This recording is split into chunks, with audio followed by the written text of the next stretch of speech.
Queridos alumnos, tengan ustedes un buen día. Nos tienen unas clases virtuales del área curricular de matemática, subárea álgebra. El tema de nuestra sesión del día de hoy es factorización de polinomios. Tema importantísimo para culminar con el estudio de los polinomios. El propósito fundamental entonces es conocer los diferentes criterios de factorización. Y simplemente, para hacer un pequeño resumen, primero hablamos de las expresiones algebraicas. Hablando de expresiones algebraicas, hemos identificado a los polinomios. Ahora que conocíamos de los polinomios, hemos trabajado con operaciones, llámese de adición, fracción, multiplicación, división, y hemos puesto énfasis en los productos notables. Luego, la división algebraica utilizando distintos métodos. Entonces, culminamos el estudio de los polinomios con el presente tema de factorización de polinomios. No te olvides, nuestro propósito entonces es identificar los diferentes criterios de factorización. Y para empezar, ¿qué es la factorización? La factorización viene a ser la transformación de un polinomio en un producto indicado de sus factores primos. Veamos entonces, dice, definición, es la transformación de un polinomio en una multiplicación indicada de sus factores primos o sus potencias, dice. Es decir, fíjense este cuadro. El primer miembro de la ecuación tengo, donde dice x al cuadrado más 9x menos 22, es idénticamente igual a x menos 2 por x más 11. Fíjense, a través de la factorización, este polinomio lo hemos convertido en un producto indicado. Y si desarrollamos el producto indicado, vamos a obtener nuevamente el polinomio original. Número de factores de un polinomio. Recordamos un poco sobre lo que hablamos en aritmética, la descomposición canónica de un número. Tiene esta forma. En aritmética, x y z para nosotros eran números primos, ¿verdad? Elevados a exponentes enteros positivos. En este caso, un polinomio ya factorizado de la siguiente forma. X a la alfa por y a la beta por z a la teta. La pregunta es, ¿cuántos factores primos hay? Habrá factores primos, serían 3. ¿Quiénes son esos? X, Y, Z. ¿Cuántos factores algebraicos habrá? Los factores algebraicos están relacionados a la cantidad de divisores que tiene este polinomio.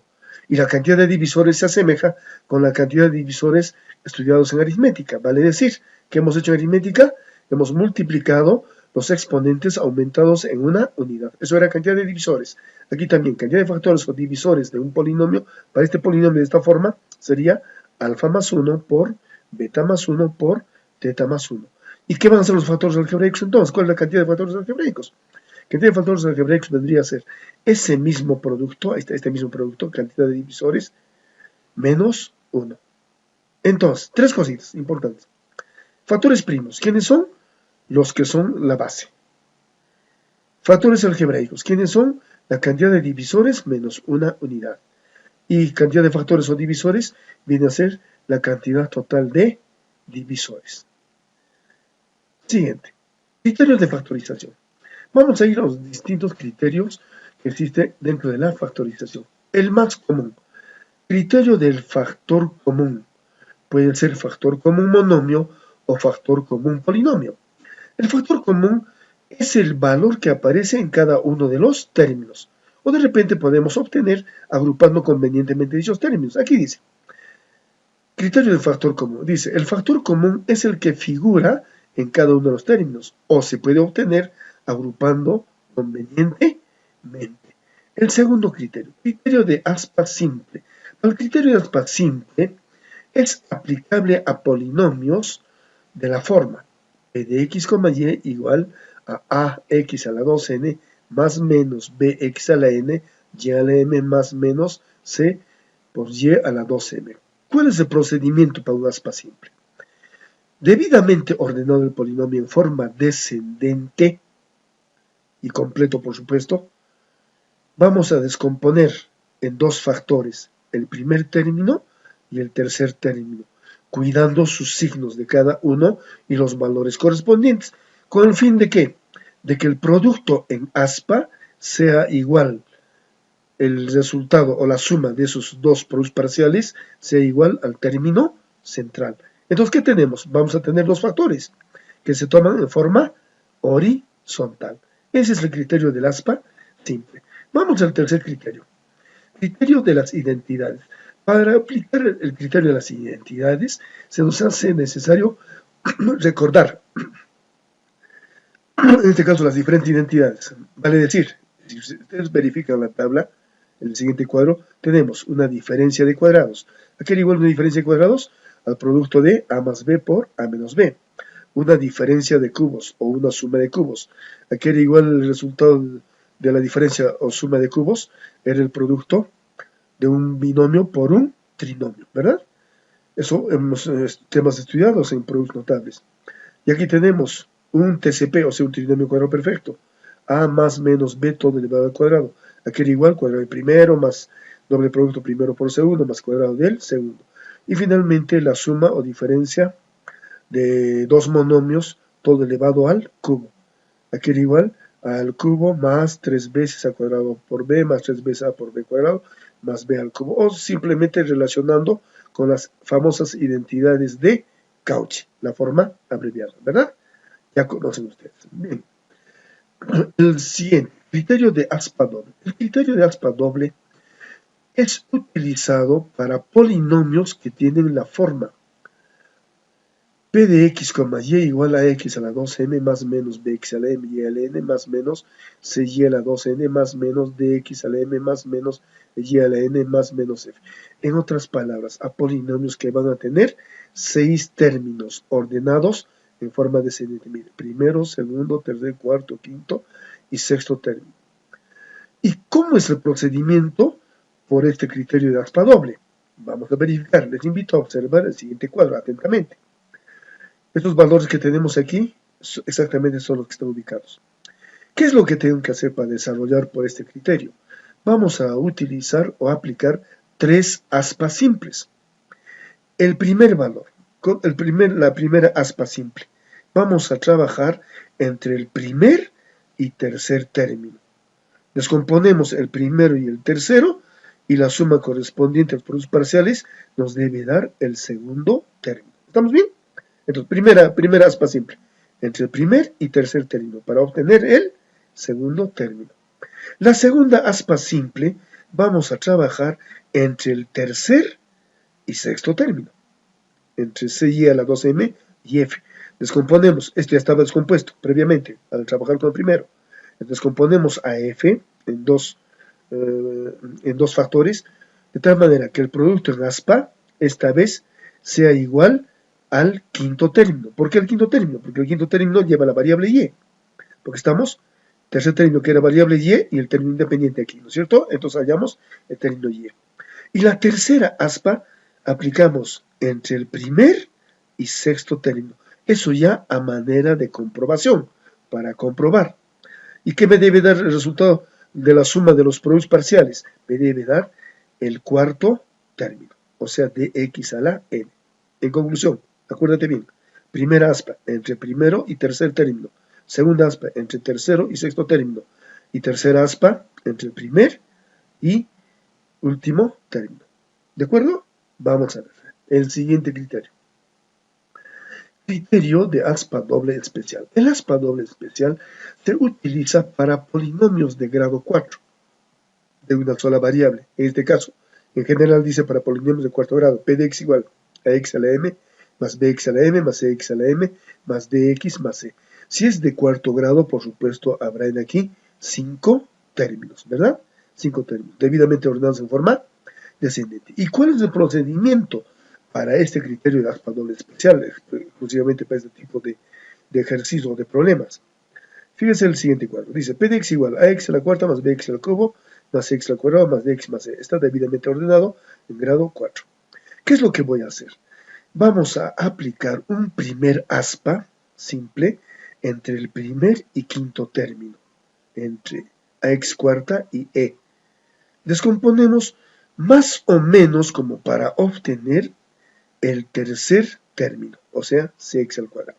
Aproximadamente eso. Si al descomponer lo que me falta es un término, Eso es lo que le falta. En el siguiente paso, trabajamos en función ya no a lo que era originalmente cx al cuadrado, sino a lo que falta para que sea cx al cuadrado con la primera tentativa del aspa simple. ¿Estamos bien? Listo. Entonces, trabajamos con lo que falta. Y lo que le falta, lo descomponemos también en dos factores y aplicamos un aspa simple entre el primero y el tercero para obtener el segundo término. Y entre el tercero y el quinto ojo, ya está descompuesto, tanto en el primero y el quinto. Lo que vamos a jugar va a ser con los valores de lo que le falta. Entonces, entre el tercero y el quinto, para obtener el cuarto término. ¿Cómo van a ser los factores? Los factores siempre en forma horizontal. El primer factor estará conformado por la primera fila, el segundo factor por la segunda fila. Al igual que lo que se trabaja en aspa doble. Siguiente criterio. Criterio de la evaluación binómica. La evaluación binómica se utiliza básicamente para polinomios de una sola variable y de cualquier grado. Dice, se usa para factorizar polinomios de una sola variable y de cualquier grado. También este criterio usa el criterio del teorema de resto, pero en forma inversa. Recordaron, el teorema de resto se utilizaba para una división cuando el divisor era de primer grado, ¿verdad? Eso en forma inversa. Y finalmente, veamos aquí. Si un polinomio x es dividido entre x menos a, es el divisor x menos a de primer grado, entonces el resto de hallar de este polinomio será pues reemplazar la variable x por el valor de a, porque x menos a igualamos a 0, entonces x vale a, entonces en vez de x le pongo a. Ese valor me debe salir en este caso para mi propósito 0. Luego, si sale así, x menos a, es este valor, va a ser un divisor o factor del polinomio en variable x. ¿Y cómo voy a obtener estos valorcitos? De tal manera que haga 0. Para eso lo que tengo que recordar es los ceros de un polinomio. ¿Qué son los ceros de un polinomio? Viene a ser un conjunto de valores que puede tomar la variable x y hacer que el valor numérico sea igual a 0. Cada vez que hace 0, tengo un factor. Otro valor hace 0, otro factor. Otro valor hace 0, otro factor. ¿Y qué valores voy a utilizar para que, en este caso, haga 0? Entonces, para eso que tengo que recordar, diremos, ¿cómo debes determinar los posibles ceros de un polinomio? Dos casos. El primer caso, si en un polinomio el coeficiente principal o el primer coeficiente, una vez ordenado de forma descendente, es 1, los divisores que voy a tomar en cuenta van a ser los divisores del término independiente. Entonces, aquí aclaramos un poco. Los posibles ceros estarán determinados por los divisores de 6, con doble signo. ¿Quiénes son los divisores de 6? Es el 1, el 2, el 3 y el 6. Con doble signo, más menos 1, más menos 2, más menos 3, más menos 6. Esto, repito, cuando el polinomio tenga como coeficiente principal igual a 1, y tomamos los divisores del término independiente. Pero, ¿qué pasa si el polinomio no tenga el coeficiente principal igual a 1? En este caso, fíjense, p de x es igual a 6x al cubo más 11x cuadrado más 6x más 1. El coeficiente principal o el primer coeficiente es distinto de 1. Y el término independiente en este caso es 1. Entonces, ¿qué voy a hacer? ¿Cómo van a ser los posibles ceros? Los posibles ceros van a salir de los números fraccionarios. ¿Entre quiénes? Entre el término independiente, los divisores del término independiente, divididos entre los divisores del término del coeficiente principal. Aquí dice, posibles ceros. Divisores del término independiente, en este caso de 1, que son los divisores de 1, solamente 1, es más menos 1. ¿Entre quién? Los divisores del primer coeficiente o coeficiente principal, en este caso 6. ¿Qué son los divisores de 6? 1, 2, 3 y 6. Y tomamos, hallamos las fracciones, si son positivos o pueden ser negativos. Entonces podría ser más menos 1, más menos un medio, más menos un tercio o más menos un sexto, con los cuales se debe tratar de factorizar y llegar que el polinomio sea 0. Recordándote también que no todo polinomio es factorizable. Tener mucho en cuenta ese aspecto. Entonces, como verás, el propósito de nuestra presentación era que tú te familiarices con los diferentes criterios de factorización. Ahora, con ese conocimiento pasamos a la parte práctica, para lo cual te invito a observar con mucho detalle y mucha concentración los siguientes videos de desarrollo de los problemas sobre factorización, los cuales te van a servirte para que tú desarrolles el resto de los problemas de la ficha.